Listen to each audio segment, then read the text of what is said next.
Great.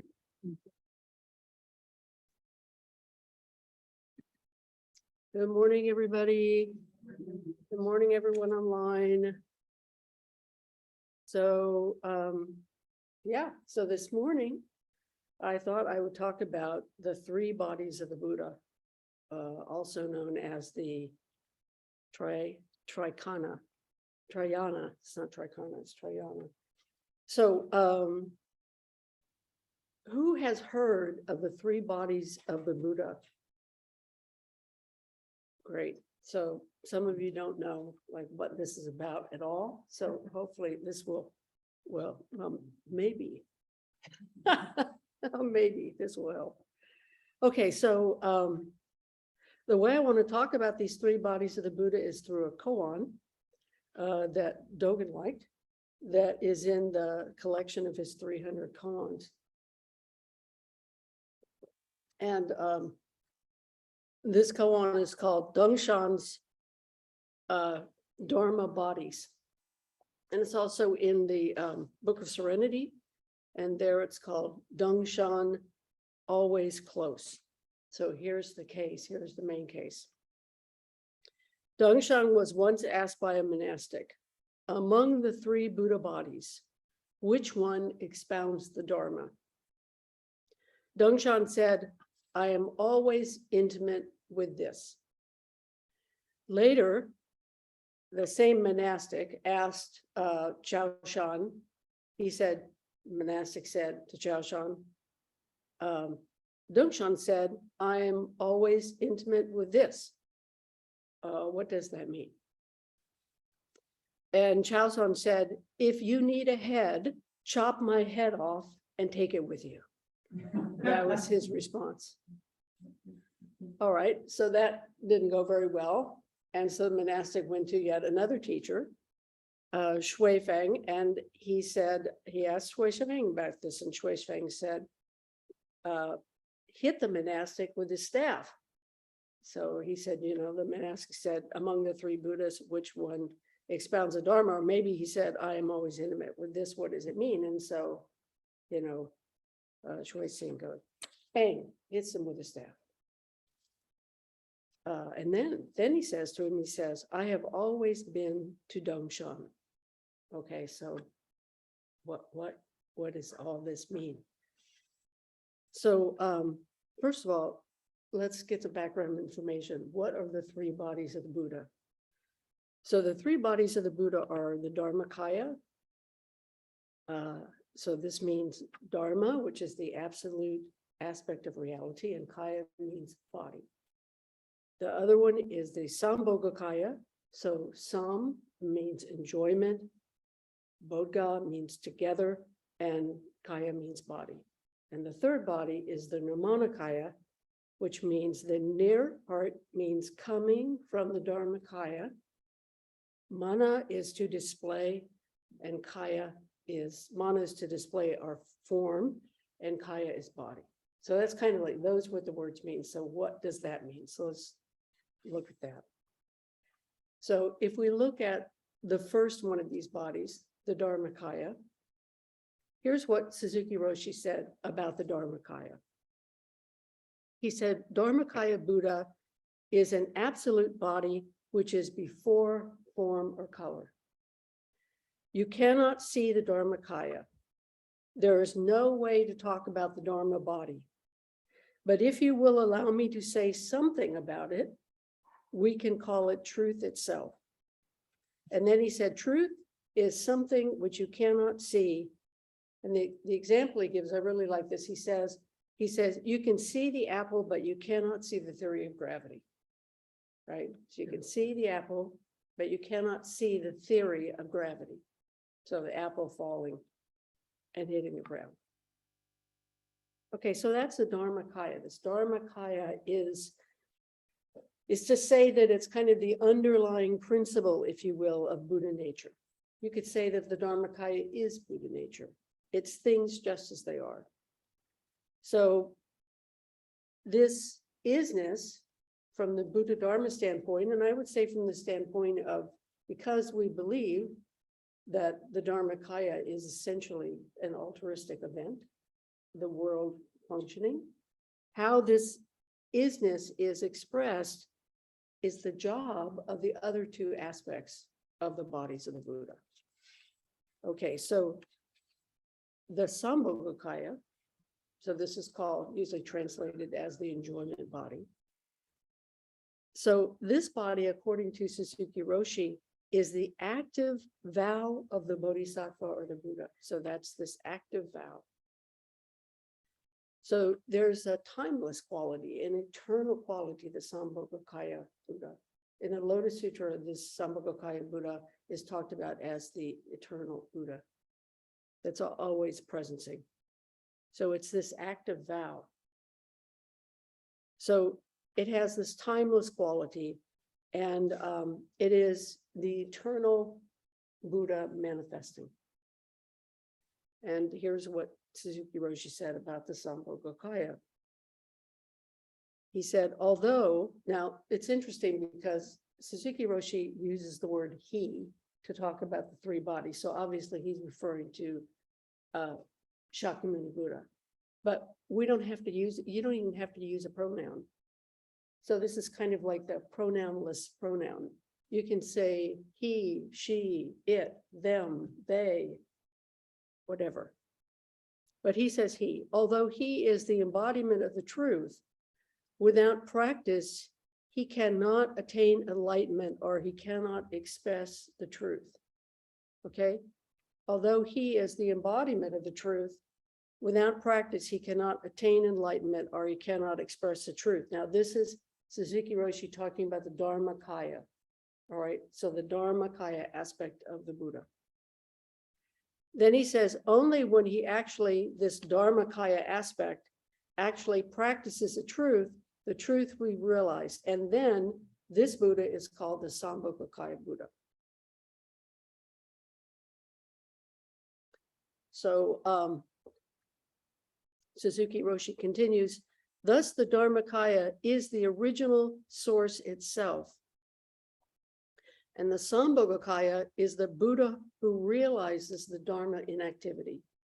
Okay, so the Dharmakaya is the original source itself, and the Sambhogakaya is the Buddha who realizes the Dharma in activity. The Buddha who realizes the Dharma in activity. And this activity, so I'm no longer quoting Suzuki Roshi, this activity is universal. It's all encompassing, but it's not specific. Okay, so that's an important piece of this. So we have the Dharmakaya, which is things just as they are, but it's not expressed. And then we have, so it is Buddha nature, but as Dogen says, this expression is called Buddhahood. The expression of Buddha nature, according to Dogen, is called Buddhahood. And so that is analogous to this aspect of the Sambhogakaya. But the Sambhogakaya in and of itself is universal. It is not specific. Suzuki Roshi compares it to the sun. He says the sun provides light, but the sun's light that it's providing is not a light that it's providing for others necessarily. It is just the sun manifesting the sun. But that manifestation in and of itself is efficacious and provides sunlight. Does that make sense? So this is this universal activity, and it's all encompassing, but it's not specific, and it has no inside or outside. Its manifestation is without object. So that's why he uses this example of the sun. The manifestation is without an object. Does this make sense to you? The sun is the sun being the sun, and its object is not necessarily to illuminate the earth. And so for the sun, there is no inside or outside. There is just this pure activity of it expressing its sunness, if you will. But it's active. It's an active principle. So Suzuki Roshi said, he is actually helping others without trying to help. He can illuminate everything.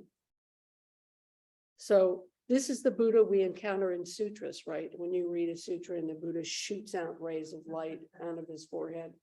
Or this is the Buddha that has the 32 marks of a Buddha. This is the Buddha that does all this kind of magical, wild and crazy stuff. So that's the Sambhogakaya. So how the third one is the Nirmanakaya. And the Nirmanakaya, we usually say is an historical Buddha, like Shakyamuni Buddha is Nirmanakaya.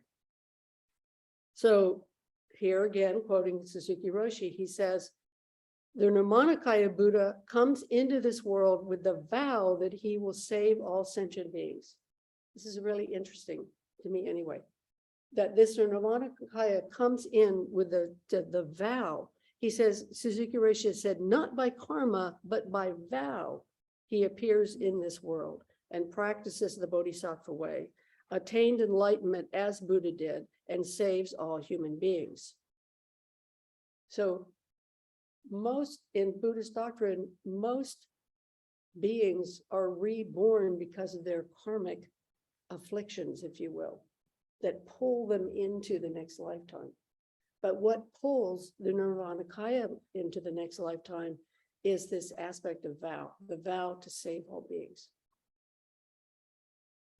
So this being that is called in the Nirmanakaya Buddha, Suzuki Roshi said, so he is called an incarnated body of the Dharmakaya. So incarnate means to take bodily form. So he is the bodily form of the Dharmakaya. He changes his form, so this is still quoting Suzuki Roshi, he changes his form in various ways, sometimes to a bodhisattva, sometimes to a Buddha. He takes on various forms to help people. So in the widest sense of the word, everything is Nirmanakaya. But in the narrow sense, those who appear in this world by vow instead of by karma are called Nirmanakaya Buddhas. The Sambhogakaya Buddha is the original source of the Nirmanakaya Buddha. It gives birth to the Nirmanakaya Buddha. So what we have here is that we have the Dharmakaya, which is this vast isness of things just as they are. That has to be manifest, and that is manifested through this vow, through the Sambhogakaya, which is that aspect of the active principle of the Dharmakaya, but the specificity of how that principle is going to be expressed is through the Nirmanakaya. Okay, so those are the three bodies of the Buddha. And you can see they're all essentially the same thing. They're different aspects of the same thing. So now, knowing that, can you solve the koan? Here's the koan again. Dongshan was once asked by a monastic, among the three Buddha bodies, which one expounds the Dharma? Dongshan said, I am always intimate with this. Daido Lori comments in his commentary on this koan, he says, this monastic questioning Dongshan wants to break up the truth of the universe into fragments and segments. Okay, but so in Dogen, in the Shobogenzo, he refers to this koan with a kind of shorthand whenever he talks about it. He says, he'll always say, quoting Dongshan, I am always intimate with this. So when you read in Dogen, I am always intimate with this, he is referring back to this koan. So Dongshan was the Dharma heir of Hongzhi, who said, remember the last lecture I gave? He said, if you want to get such a thing, you should be such a person. Since you are such a person, why worry about such a thing? Do you remember that? Okay, so this is the Dharma heir of Dongshan. If you want to get such a thing, you should be such a person. Since you are such a person, why worry about such a thing? So I am always intimate with this is the same thing as why worry about such a thing. So what is this, right? What is I? And how do we understand the word intimate?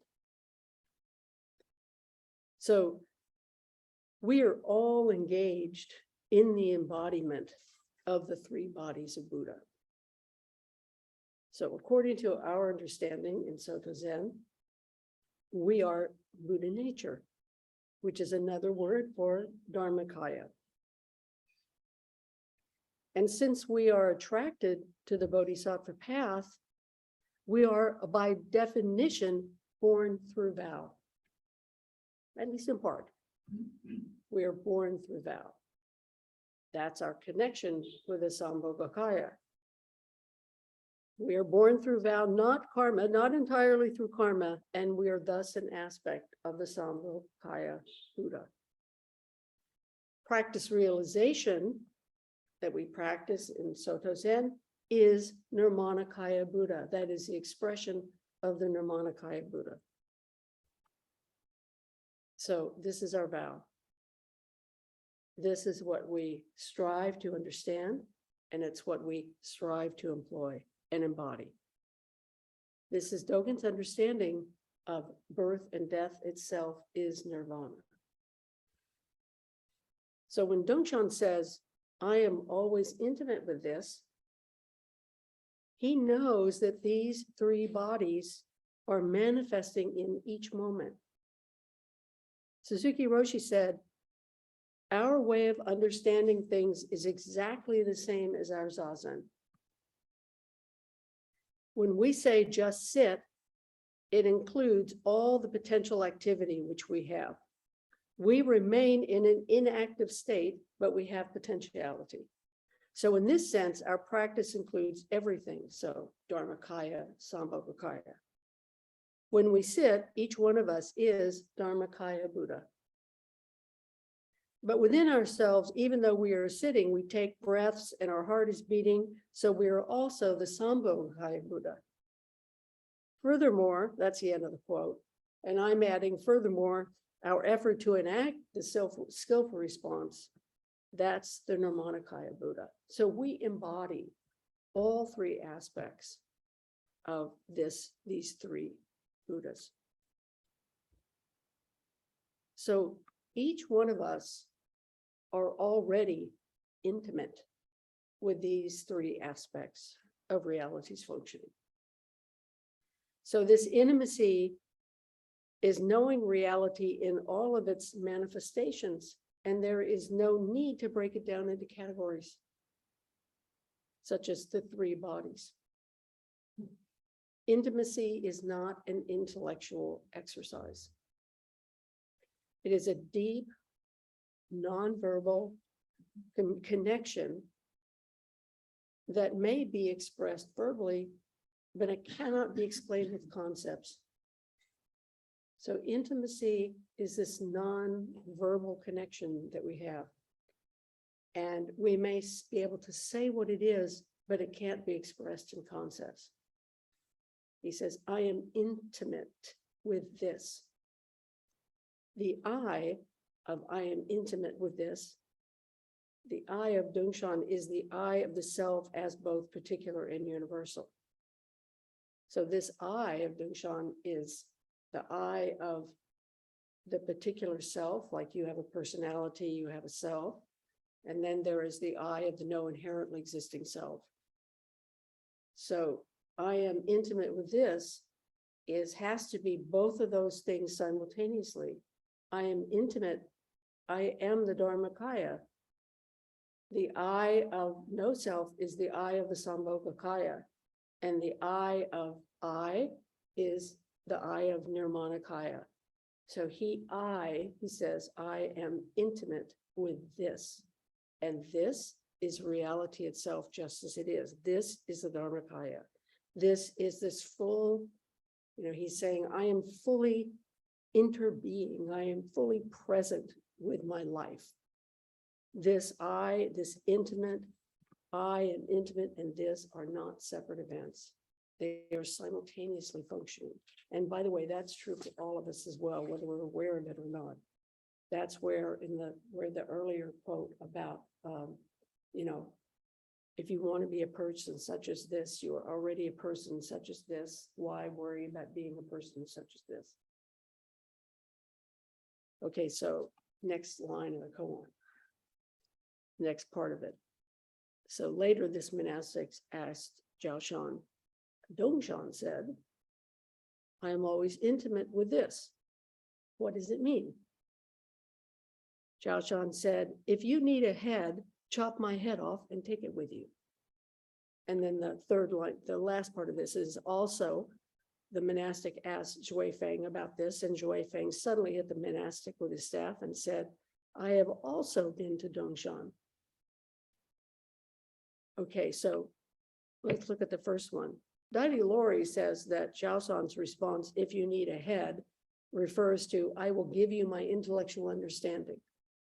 So, I'll cut off my head and give it to you. So, in some ways, we can understand this as the Nirmanakaya's response.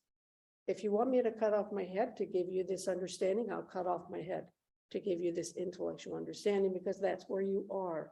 So therefore, I will respond to you where you are. This is the Nirmanakaya's response. So he's willing to do whatever the monastic needs in that moment to clarify his understanding.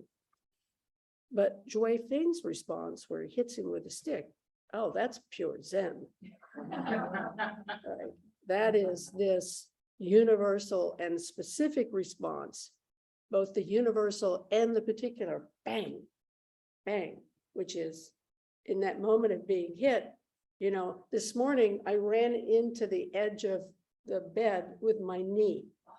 Is that not like immediate? I am intimate with this, right? Whack, I am intimate with this. So he's saying reality is just this. It is, I am intimate with this. So, when life hits us with a stick, we hopefully wake up and pay attention. When we are unskillful with others and we see their reaction, this is being hit with a stick. When bad things happen, what do we do? What is the stability in our lives? What do we return to? So when we're hit with a stick, what do we go back to as our foundational rock, if you will, of our lives? So we have the teachings, I give you my head. We have to apply these teachings. I am intimate with this. And that is the direct encounter of being fully present as the Dharmakaya. So sometimes we have to be hit with a direct experience, and none of us can avoid that. Right? That's life.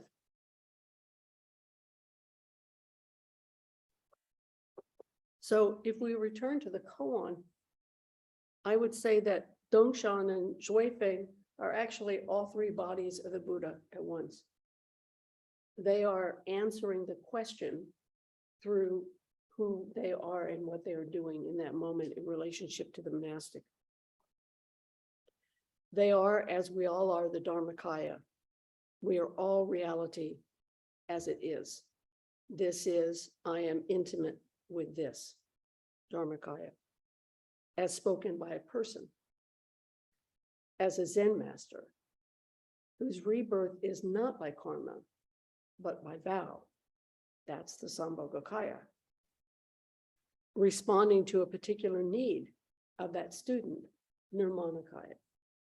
So Dongshan is completely manifesting all three bodies of the Buddha. He is the answer to that koan. So now, knowing this, can you say which one expounds the Dharma? Now can you answer the koan? So now you know the answer, don't you? But do you? Do we really know the answer? Do we have faith in you should be such a person? Since you are such a person, why worry about such a thing? So we already are such a person, and we are by definition intimate with this. So how do we incorporate and practice realization this as our particular life? That's the question and the answer to the living every moment of your life by vow. But guess what? This is hard to do. Because it involves letting go. It involves getting out of the way of our small self. And getting out of the way is hard because sometimes we know what that is and we can do it. Sometimes we know what that is and we can't do it. Sometimes we don't know and we do it. And sometimes we don't know and we completely miss the mark. So this is the life of a human being, right? This is how it is. So we really make that effort and practice to wake up and see what we cannot see, try to open up to what we can and respond. Each moment is our teacher. Sometimes we are enjoying a calm and sweet cup of tea. And at other times the cup breaks, or maybe our hands shake and we spill it, the liquid, all over somebody else's lap and ours as well. But we have to keep practicing. That is the vow, right? To keep practicing. That's the Sambhogakaya Buddha who says, come on. And the Nirmanakaya Buddha who says, just this life right now, this cup of tea. And the Dharmakaya that is supporting all of this simultaneously. So we continue our practice and make our best effort to wake up. This courage to continue is life's force, the Dharmakaya, and this effort is our vow, the Sambhogakaya, and as manifested here and now is the Nirmanakaya. So do not forget, I am always intimate with this. Thank you.